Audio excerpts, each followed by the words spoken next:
Hey, what's up, y'all? This is Justin with a Mellow Motif doing another curbside review.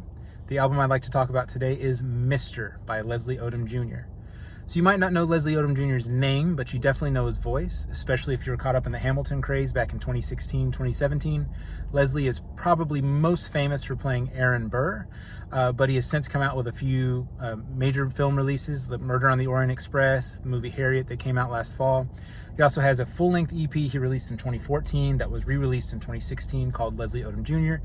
And then he has this album that just came out in November of 2019. He's so talented. Now, the difference between the first album and this one is the first album was largely a set of covers, Broadway covers, old standards, things like that. With this album, it's entirely originals. So we get a sense of what kind of music Leslie Odom Jr. wants to make. Leslie has famously said in interviews that to get his record deal, what he did was he pitched the idea of he wants to make the music that Nat King Cole would make if he were alive today. Well, this is Leslie doing Leslie songs. All originals. It is a blast from start to finish. You get Broadway belts, crooner lyrics, R&B meeting swing instrumentation, and it's just straight up swagger. So let's take a moment to talk about some songs I really enjoyed, one track that I didn't really do it for me, and whether or not you should listen to this album. Spoiler alert, you should. All right, so let's talk about a few tracks that I really enjoyed. The first one is Stronger Magic. That's the first track on the album. And this is the reintroduction to Leslie Odom Jr. So again, if you were familiar with the first LP that he dropped back in 2014 and 2016, you get a sense of Leslie Odom Jr. as an artist and the direction he wants to take his songs. When you hit Stronger Magic, the first track on this album, you get a sense of the music that Leslie Odom Jr. wants to make. He is finally making that kind of music.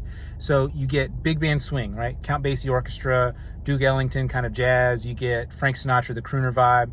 You get that in the verses, and in the choruses, it changes abruptly into this modern R&B hip-hop feel. You get drum tracks and instrumentation, and it's not as disjointing or disorienting as you think it would be. It actually works really, really well together.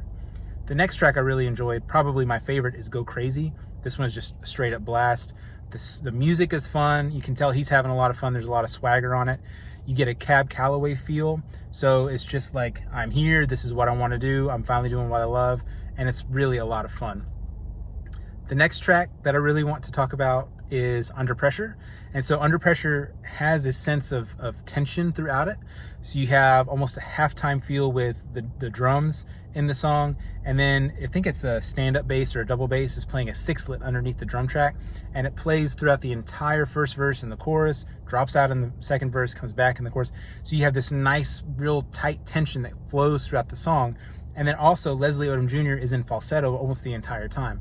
So you have this practice in control with his voice that adds to the dynamic and the texture of the song, making you feel like there is pressure there, and then he finally releases it in the chorus and can belt and get it out, and it just sounds phenomenal. This song is pitch perfect. It is probably the best song on the album. Next, I want to talk about one song that didn't quite do it for me, and that song is Foggy.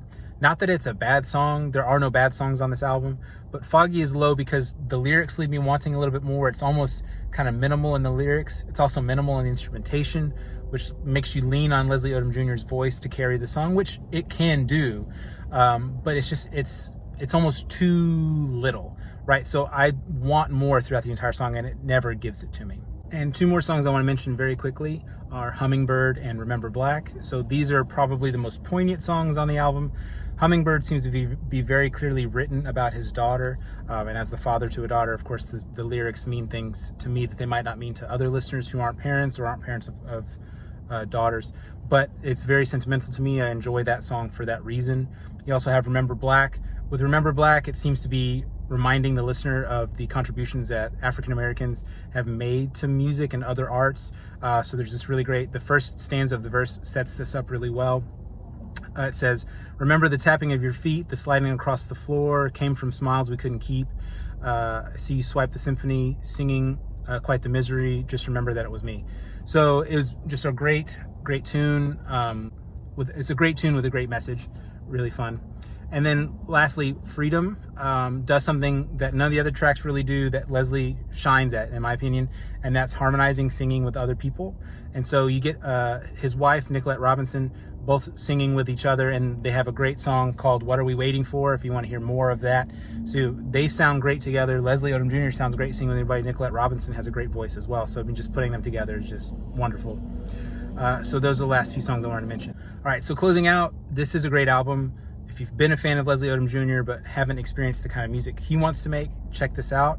If you want something different from what you've been listening to, this is probably going to scratch that itch. And I really enjoy it. If this is what we can expect from Leslie's career moving forward, I can't wait. I think we're in for something really fun. All right, so that's it for today for the Curbside Review. If you liked what you saw, be sure and like the video, and please remember to subscribe. If you have any thoughts on the album, drop them in the comments below. I'll be sure to read them and respond. All right, until next time.